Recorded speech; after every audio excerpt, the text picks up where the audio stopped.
எல்லோருக்கும் வணக்கம். நான் தான் ஸ்டெலின்.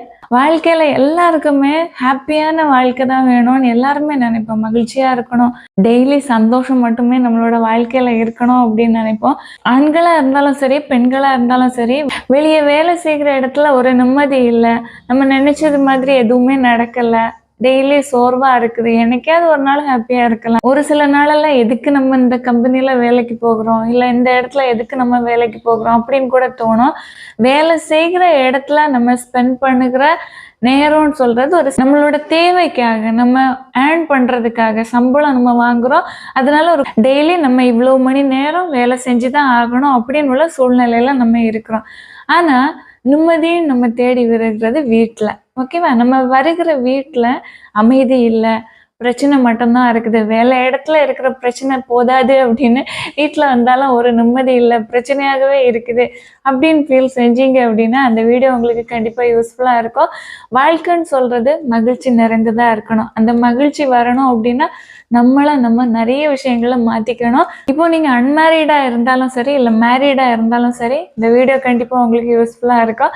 அன்மேரீடாக இருந்தீங்க அப்படின்னா உங்களை நீங்கள் தயார் செய்கிறதுக்கு, லைஃப்பில் எப்படி நம்ம இருந்தால் லைஃப் வந்து ஹாப்பியாக இருக்கும் அப்படின்னு உள்ள புரிதலை உங்களுக்கு வந்து கொடுக்கும்.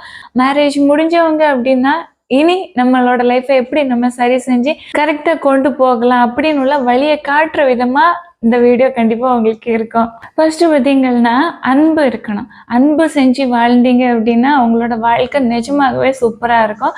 ஹஸ்பண்ட் ஒய்ஃபை அன்பு செய்யணும், ஒய்ஃபு ஹஸ்பண்டை அன்பு செய்யணும். ஓகேவா? அந்த லவ்னு உள்ள அந்த பாண்டிங்னு சொல்கிறது ரொம்ப பவர்ஃபுல்லானது. நான் உண்மையாகவே என்னோட ஹஸ்பண்டை நேசிக்கிறேன், இல்லை நான் வந்து உண்மையாகவே என்னோட ஒய்ஃபை நேசிக்கிறேன் அப்படின்னு வார்த்தையில் மட்டும் இருந்துச்சு அப்படின்னா அந்த வாழ்க்கை நல்லா இருக்காது. ஓகேவா? செயலில் இருக்கணும், நம்மளோட அன்பை வெளிப்படுத்தணும். ரெண்டாவது நேர்மையாக இருக்கணும். உங்களோட ஹஸ்பண்டுக்கு நீங்கள் நேர்மையாக இருக்கணும், உங்களோட ஒய்ஃபுக்கு நீங்கள் நேர்மையாக இருக்கணும். நேர்மைன்னு சொல்கிறது தான் அன்பு உறவில் ரொம்ப முக்கியமான ஒன்று. மூணாவது பார்த்தீங்கன்னா அவங்களுக்கு நமக்கு தெரிஞ்ச விஷயங்களை கற்றுக் கொடுக்கறது. ஓகேவா? சிம்பிளாக ஒரு விஷயத்தை எடுத்துக்கலாம். நமக்கு ஒரு சின்ன ஒரு டேலண்ட் இருக்குது, அந்த டேலண்ட் அவங்களுக்கு சொல்லி கொடுத்தா அவங்க கற்றுப்பாங்களோ, நம்மளை விட பெரிய ஆளாக்கிடுவாங்களோ, அது மாதிரிலாம் நினைக்கக்கூடாது. ஓகேவா? உங்களுக்கு என்ன தெரியுமோ அதை அவங்க கிட்ட சொல்லி கொடுக்கலாம். ஹஸ்பண்டாக இருந்தாலும் சரி, இல்லை ஒய்ஃபாக இருந்தாலும் சரி, அவங்க ஆர்வம் எடுத்து ஒரு விஷயத்த வந்து கேட்குற நேரம் அந்த ஒளிவு மறைவு இல்லாமல் அவங்க கிட்ட நம்பிக்கை வச்சு ஷேர் பண்ணுறது நல்லது. நாலாவது, நம்ம எல்லாருக்குமே தெரியும் நமக்கு மேலே காட் இருக்கிறாங்க. ஸ்பிரிச்சுவல் வாழ்க்கைன்னு சொல்கிறது ரொம்ப முக்கியம். டெய்லி நம்மளோட ரொட்டீனில் ஒரு ப்ரேயர் அப்படின்னு வந்து இருக்கிறது நல்லது. நம்மளோட வாழ்க்கை நல்லதாக இருக்கணும் அப்படின்னா கண்டிப்பாக காடு கிட்ட ஒரு கனெக்ஷன் இருக்கணும். நமக்கு எப்படி கனெக்ஷன் இருக்கும் அப்படின்னா ப்ரேயர் மூலமாக. ப்ரேயர்ன்னு சொல்கிறது என்னை பொறுத்த வரைக்கும் நிறைய மணி நேரம் அப்படியே இருந்து ப்ரேயர் பண்ணுறேன்னு இல்லை, 1 மினிட் பண்ணாலும் சரி, இல்லை 30 செகண்ட் பண்ணாலும் சரி, மனசார கடவுள்கிட்ட நன்றி சொல்கிறதாகட்டும், இல்லை ஏதாவது நம்ம தேவைகளை கேட்குறதா இருக்கட்டும், மனசார நம்பிக்கையோட கேட்குற நேரம் நம்மளோட வேண்டுதல் கண்டிப்பாக அது வந்து நிறைவேறும். ஒரு சில விஷயங்கள் லேட் ஆகலாம், ஆனால் கண்டிப்பாக அது வந்து நடக்கும். ப்ரேயர் செய்கிற நேரம் ஹஸ்பண்ட் ஒய்ஃபு சேர்ந்து அந்த ஸ்பிரிச்சுவல் லைஃப்பில் ஒரு பாண்டிங்கோட ப்ரேயர் செஞ்சாங்க அப்படின்னா அவங்களோட லைஃபு காடோட பிளெஸ்ஸிங் கிடைச்ச ஒரு நல்ல ஒரு லைஃபாக இருக்கும். அஞ்சாவது, எப்போதுமே நம்ம நம்பிக்கைக்குரியவங்களா இருக்கணும். ஹஸ்பண்ட் ஒய்ஃப் ரிலேஷன்ஷிப்பில் நம்பிக்கைன்னு சொல்கிறது ரொம்ப ரொம்ப முக்கியம். ஓகேவா? அந்த நம்பிக்கை உடஞ்சிருச்சு அப்படின்னா மூணாவது மனுஷங்க யார் என்ன சொன்னாலும் உள்ளே ஏறிடும், வாழ்க்கையை அப்படி தரமட்டம் ஆக்கி விட்டுடும். எப்போதுமே நம்பிக்கை அவசியம். ஹஸ்பண்டு மேலே ஒய்ஃபுக்கு நம்பிக்கை இருக்கணும், ஒய்ஃபு மேலே ஹஸ்பண்டுக்கு நம்பிக்கை இருக்கணும். உண்மையான நம்பிக்கை, அந்த ட்ரஸ்ட் இருந்தால் மட்டும்தான் லைஃப்பை சக்ஸஸான லைஃப்பாக வாழ முடியும். இல்லை அப்படின்னா மூணாவது இல்லை நாலாவது யார் வேணாலும் என்ன வேணாலும் நம்ம மைண்டில் பாய்சனை விதைச்சிட்டு போயிடுவாங்க. நம்மளோட லைஃப் அப்படியே சீரழிஞ்சு போயிடும். அதுக்கு இடம் கொடுக்கக்கூடாது. அப்படின்னா நம்பிக்கை, அந்த பாண்டிங் ஹஸ்பண்ட் ஒய்ஃப் ரிலேஷன்ஷிப்பில் ரொம்ப முக்கியம். ஆறாவது பார்த்தீங்கன்னா உங்கள் பார்ட்னருக்கு, உங்களோட லைஃப் பார்ட்னர் எந்த டேலண்ட் உள்ளவங்களா இருந்தாலும் சரி, ஹஸ்பண்ட் ஆகட்டும் இல்லை ஒய்ஃப் ஆகட்டும், சின்ன சின்ன டேலண்டாக இருக்கலாம், ஒரு சின்ன ஒரு கிராஃப்ட் ஒர்க்கு செய்கிறதா இருக்கலாம், இல்லை ஒரு மியூசிக் ஏதாவது இன்ஸ்ட்ருமெண்ட் ப்ளே செய்கிறதா இருக்கட்டும், இல்லை ஏதாவது நல்லா வந்து சாங் பாடுறாங்க, எந்த ஒரு டேலண்ட் அவங்கக்கிட்ட இருந்தாலும் அவங்கள அப்ரிஷியேட் பண்ணணும், அவங்கள வந்து என்கரேஜ் பண்ணணும். அவங்களுக்கு நல்லா இருக்கு, நீ நல்லா பண்ணுற அப்படின்னு ஒரு வார்த்தையை நம்ம சொல்கிறதுனால குறைஞ்சி போகிறது கிடையாது. அதில் ஒரு ஹாப்பியான ஒரு இன்னும் உறவுல ஒரு பாண்டிங்கை வந்து கொடுக்கும். ஓகேவா?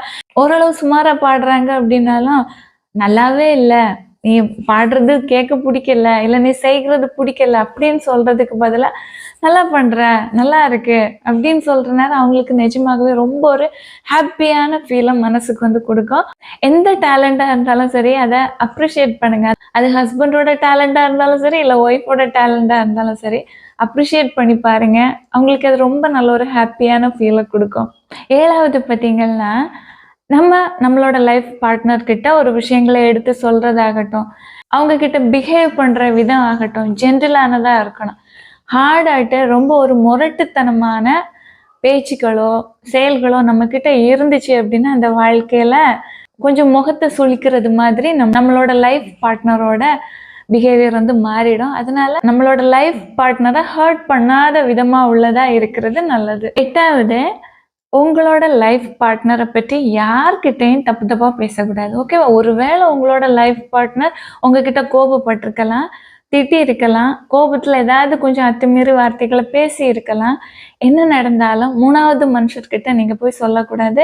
சொன்னீங்க அப்படின்னா அந்த 3வது மனுஷர்கிட்ட அப்படியே அந்த வார்த்தை தங்கிடும். என்னைக்குமே நம்மளை பற்றி ஒரு நெகட்டிவான ஒரு தாட் அவங்களோட பார்வையில இருந்துட்டே இருக்கும். ஆனா லைஃப்ல வாழ்றவங்க ஹஸ்பண்ட் ஒய்ஃப் இருக்கிறாங்க பார்த்தீங்களா, அந்த சண்டை போடுறாங்க எல்லாம், அப்போதான் அவங்களோட கோபம் ரொம்ப ஹை பிச்சில் இருக்கும். அதுக்கப்புறமா அவங்க சேர்ந்து வாழ்கிற நேரம் அவங்க ஏற்கனவே நடந்த பிரச்சனைகளை பற்றி யோசிக்க மாட்டாங்க. ஆனா அந்த 3வது மனுஷன் இருக்கிறான் பார்த்தீங்களா, அவங்க ரொம்ப டேஞ்சரு. எப்போவாவது நம்மளை பார்க்குற நேரம் நம்மளை திரும்பவும் அந்த சண்டைகளை ஞாபகப்படுத்தி விடுவாங்க. அன்னைக்கு எவ்வளோ பிரச்சனை ஆச்சுல்ல, என்ன ஆச்சு, எப்படி இருக்க அப்படின்னு கேட்பாங்க. நம்ம மறந்திருந்த விஷயங்களை ஞாபகம் படுத்தி நம்மளை இன்னும் வருத்தத்துல தான் கொண்டு விடுவாங்க. இது மட்டும் இல்லை, வேற நிறைய பிரச்சனைகள் உருவாகும் லைஃப்ல. ஓகேவா? எப்போதுமே ஹஸ்பண்ட் ஒய்ஃப் ரிலேஷன்ஷிப்ல உங்க 2 பேருக்குள்ள பிரச்சனைகளை யார்கிட்டையும் 3வது ஒரு ஆள்கிட்ட ஷேர் பண்ணாம இருக்கிறது நல்லது. அது உங்களோட ஃபேமிலி மெம்பரா இருந்தாலும் சரி, இல்ல ஃப்ரெண்ட்ஸா இருந்தாலும் சரி, யாரா இருந்தாலும் சரி, உங்க 2 பேருக்குள்ளாடி பிரச்சனையை நீங்களே தீர்த்து கொள்கிறது தான் நல்லது. இல்லைன்னா பிரச்சனை இவ்வளவா இருக்கிறது இவ்வளோ பெருசா மாறிடும். எப்போதுமே உங்களோட ஒய்ஃப் ஆகட்டும், ஹஸ்பண்ட் ஆகட்டும், அவங்கள பற்றி வெளியே யார்கிட்டையும் போய் தப்பா எதுவுமே பேசிடாதீங்க. 9வது பார்த்தீங்கன்னா, இது சின்ன ஒரு விஷயம்தான், இதுல என்ன இருக்கு அப்படின்னு தோணும். ஆனா அதுல ஒரு லவ் இருக்கு. அதாவது நீங்க டெய்லி சாப்பிடுறீங்க, சேர்ந்து உட்காந்து சாப்பிடுங்க. ஒரு வாய் வந்து கண்டிப்பா உங்களோட பார்ட்னரோட வாயில ஊட்டி விடுறது அந்த அன்பு உறவை இன்னும் வந்து நல்லதா மாற்றும். அதை ரெகுலரான பழக்கத்துல வச்சு பாருங்க. வாழ்க்கையில நிஜமா சின்ன சின்ன விஷயங்கள் பெரிய சந்தோஷங்களை வாழ்க்கையில கொடுக்கும். அதுல இதுவும் ஒண்ணு. 10வது பார்த்தீங்கன்னா, நம்ம எப்போதுமே வாழ்க்கையில நான் அப்படின்னு உள்ள வார்த்தை வரக்கூடாது. நாம, நம்ம அப்படின்னு தான் வரணும். ஓகேவா? இப்போ ஹஸ்பண்ட் ஆகட்டும், இல்லை ஒய்ஃப் ஆகட்டும், தனக்குரிய விஷயங்களை எனக்குது, என்னோடது, என்னோட வீடு, என்னோட பொருள் அப்படின்னு இருக்கக்கூடாது. நம்மளோடது, நம்மளோட வீடு, நம்மளோட பொருள், நம்மளோடது, அந்த வார்த்தை எப்போதுமே உங்களோட பேச்சுல இருக்கணும். ஓகேவா? எப்போதுமே செப்பரேட்டா கொண்டு போகிறது மாதிரி, இது என்னோட குழந்தை அப்படி இருக்கக்கூடாது. ஒரு குழந்தை நமக்கு கிடைக்குது அப்படின்னா ஹஸ்பண்ட் ஒய்ஃப் ரிலேஷன்ஷிப்ல தான் குழந்தையே கிடைக்குது. அந்த குழந்தைய கூட என் குழந்தைன்னு சொல்லக்கூடாது, நம்ம குழந்தை. பொருளாகட்டும், இல்லை வீடாகட்டும், இல்லை குழந்தைங்களாகட்டும், எதுவா இருந்தாலும் நான் சொல்றதை விட நாமுன்னு சொல்லணும். ஓகேவா? நம்மளோடது அப்படின்னு சொல்ற நேரம் அந்த வார்த்தையே ஒரு நல்ல ஒரு பாண்டிங்கை கொடுக்கும். 11வது, வாழ்க்கையை என்ஜாய் பண்ணுங்க. ஓகேவா? உங்களோட லைஃப் பார்ட்னரு கூட வாழ்க்கையை நல்லபடியாக என்ஜாய் பண்ணுங்க. ஏற்கனவே 10 குவாலிட்டிஸ் வந்து சொன்னேன் பார்த்தீங்களா, இதெல்லாம் இருக்கிற நேரம் 11th பாயிண்ட் இருக்கிறது மாதிரி கண்டிப்பா உங்களோட லைஃப்பை நீங்க என்ஜாய் பண்ணி வாழ முடியும், ஹாப்பியா வாழ முடியும். மாற்றங்கள்னு சொல்றது ஒரே நாள் 2 நாளையிலலாம் வராது. ட்ரை செய்யலாம். ஓகேவா? நல்ல விஷயங்களை நமக்குள்ள கொண்டு வருகிற நேரம் கெட்ட விஷயங்கள் எல்லாம் வெளியே போயிடும். ஓகேவா? நல்ல விஷயங்களை நமக்குள்ள வந்து தக்க வச்சு கொள்ளணும். நம்ம நல்லா இருக்கணும், நம்மளோட லைஃப் நல்லா இருக்கணும் அப்படின்னா நம்ம கிட்ட ஒரு சின்ன சின்ன சேஞ்சஸ் எல்லாம் கொண்டு வந்து நல்லதா வச்சுக்கிறது தப்பு கிடையாது. ஒரு சில சாக்ரிஃபைஸ் செய்கிறதுனால, ஒரு சில நல்ல விஷயங்கள் எல்லாம் ஃபாலோ செய்கிறதுனால, ஒரு சில கெட்ட விஷயங்கள் நம்ம கிட்ட இருக்கிறத விட்டு மாறுகிற நேரம் நமக்குள்ள மாற்றங்கள் வரும். இந்த மாற்றத்தினால நம்மளோட வாழ்க்கை நல்லதா இருக்கும். நீங்களும் ஆகட்டும், இல்லை உங்களோட லைஃப் பார்ட்னர் ஆகட்டும், கண்டிப்பா ஹாப்பியான ஒரு லைஃபை வாழ முடியும். இந்த விஷயங்கள் எல்லாம் ஃபாலோ செஞ்சு பாருங்க, லைஃப் ஹாப்பியான லைஃபா இருக்கும்.